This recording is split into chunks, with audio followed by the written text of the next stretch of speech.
যদি হাতে হাত রাখো, আনবো ডেকে নতুন এক প্রভাত, করব শুরু নতুন করে দিন। নিশি যখন ভোর হবে, সুখ তারাগুলো নিভে যাবে, সামনে আসবে নতুন একটা দিন। দিনটা হোক অমলিন, শুভ হোক তোমার প্রতিদিন। শুভ সকাল। হ্যালো এভরিওয়ান, আসসালামু আলাইকুম। Welcome back to my channel Sharmin Jahan. এই মুহূর্তে কাছে এবং দূরে, দেশ এবং দেশের বাইরে থেকে যারা আমার আজকের ব্লগটা দেখছেন, আশা করছি সবাই অনেক ভালো আছেন। বৃষ্টিময় একটা সকাল। সকালবেলা ঘুম থেকে উঠেই এত বেশি মাথা ব্যথা করছিল, কোনো কিছুতেই ভালো লাগছিল না, মনে হচ্ছিল না কোনো কাজ করি।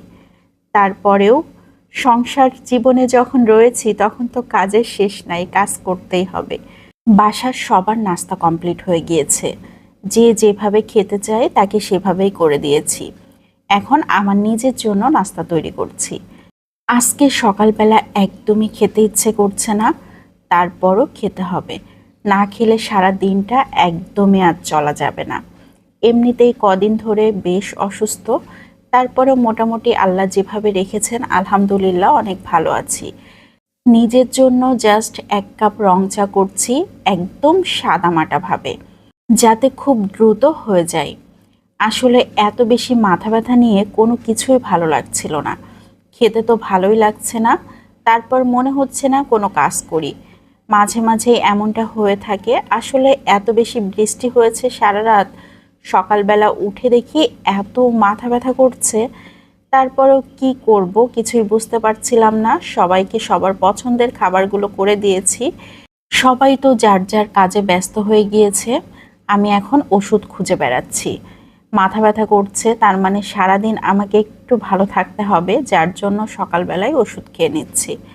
দেখি কি হয়। অনেক সময় ওষুধ খেলেও কাজ হতে চায় না, তারপরও মাথা ব্যথা করে। আসলে কিছু করারও নাই, এখন এভাবেই দিনটা যাবে আজকের। এই মাথা ব্যথাময় সকালবেলাটা আমার একদমই ভালো লাগে না। তারপরেও যাক, আজকে সকাল সকাল আমার কাজের খালা এসে কাজ করে দিয়ে চলে গিয়েছে।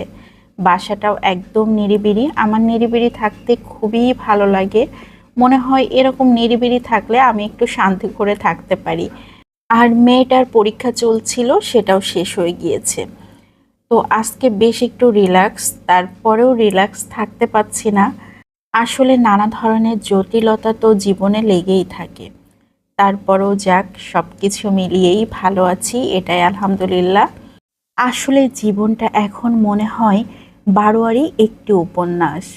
হৃদয়ের সমস্ত কথাগুলো যেন রবীন্দ্রনাথের লেখা গীতাঞ্জলি, মনের ভাবগুলো যেন বঙ্কিমের লেখা ছোট গল্প, অন্তরের আকুতিগুলো যেন শরৎচন্দ্রের লেখা ওই সেই মহেশ, দু চোখে লালন করা স্বপ্নগুলো যেন জীবনানন্দের লেখা বনলতা। কথা বলতে বলতে আমার নাস্তাও প্রায় শেষের দিকে, এখনো অনেক কাজ পড়ে রয়েছে। তো আজকের মতো এখান থেকেই বিদায় নিচ্ছি। সবাই ভালো থাকবেন, বাই বাই।